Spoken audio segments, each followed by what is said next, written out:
ang mayaman at si Lazarus.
May isang mayamang lalaki na nakasuot ng mamahaling damit at kumakain ng masasarap na pagkain araw-araw.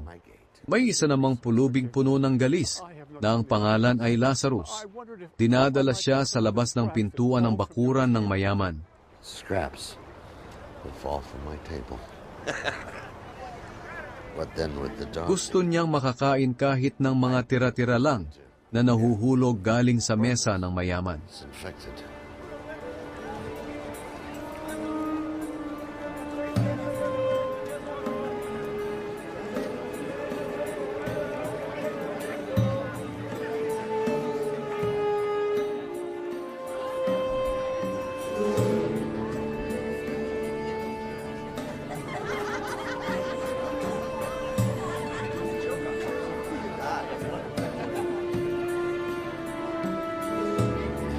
Finally here!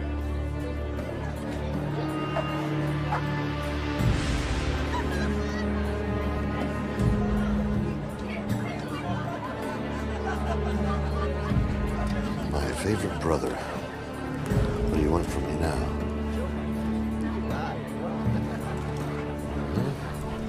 We've spared no expense today. I can see that. There was a rich man who dressed in purple and fine linen and lived in luxury. At his gate was laid a beggar named Lazarus, covered with sores, and longing to eat what fell from the rich man's table.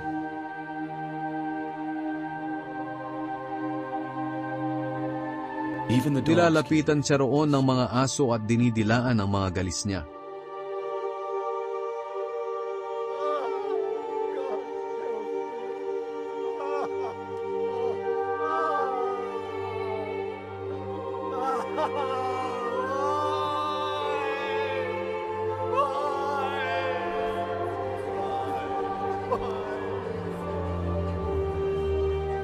and the time was fulfilled, Namatay ang pulubi at dinala ng mga anghel sa piling ni Abraham. and passed from Namatay din ang mayaman at inilibing.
alms.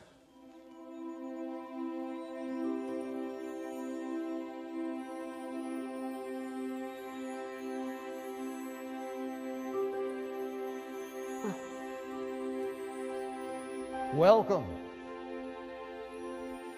Father Abraham? Yes. Yes, I am Abraham.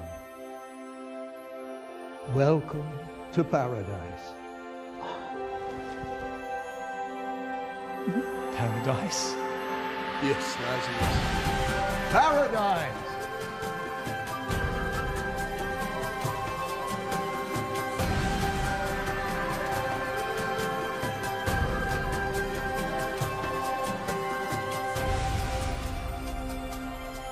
We've been preparing a banquet in your honor. Yes, yes, come.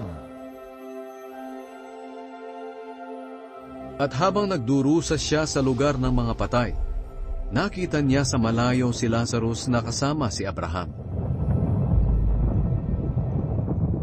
Kaya tumawag siya, "Amang Abraham." Father Abraham! "Maawa kayo sa akin."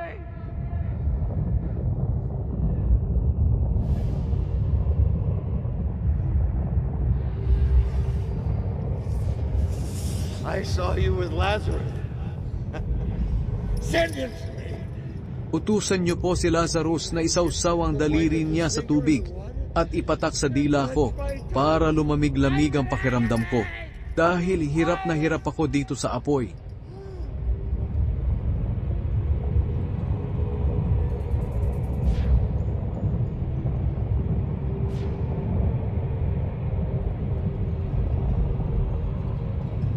Pero sumagot si Abraham, "Anak, alalahanin mong noong nabubuhay ka pa sa lupa ay mabuti ang kalagayan mo.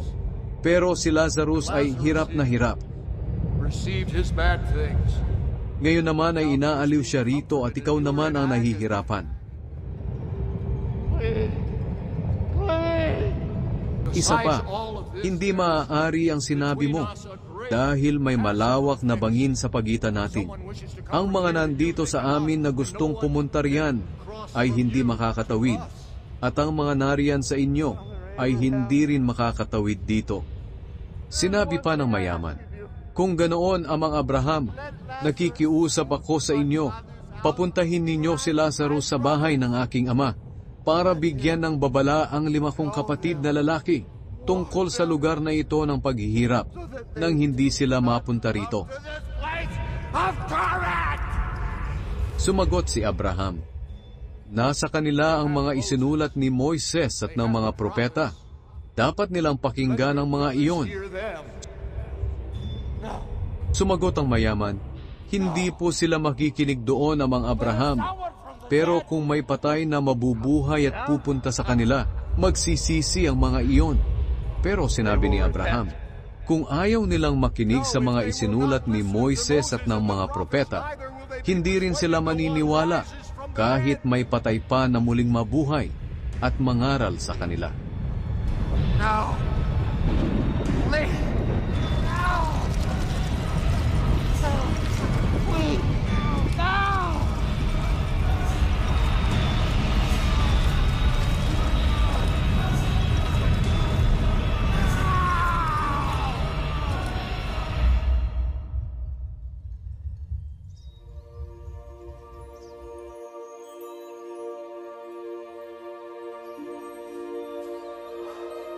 Lazarus,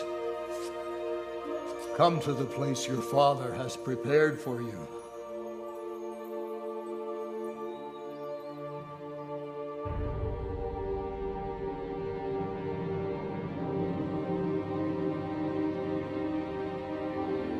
We can divide his estate now. We'll all be rich. That is what he would have wanted. Where do you think he is now? He was rich in this life.